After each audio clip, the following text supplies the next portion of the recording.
Bonjour à tous. Alors que la crise sanitaire a révélé une fracture profonde entre la science et la société, accélérée par les fake news et les réseaux sociaux, une réflexion s'impose. Oui, des paradoxes doivent être soulevés et des angles morts éclairés. Nous envoyons des fusées sur la Lune. Nous faisons danser des robots.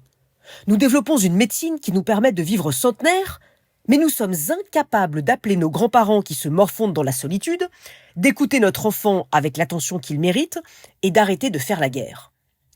Comme quoi, la difficulté n'est pas toujours là où on le croit. Nous avons fait grossir nos sciences et rétrécir nos cœurs. Le progrès scientifique, à la fois père, frère et fils du progrès technique et technologique, a été particulièrement impressionnant ces dernières décennies, creusant l'écart avec notre progrès humain. Au siècle des Lumières, le XVIIIe siècle, le philosophe allemand Emmanuel Kant dénonçait déjà le fait que notre capacité de penser excédait notre capacité de savoir. Or, aujourd'hui, nous vivons une situation inverse où notre capacité de savoir excède notre capacité de penser. Il y a tant de nouveaux savoirs, tant d'informations, tant de résultats scientifiques qui jaillissent partout dans le monde que nous ne pouvons plus les penser.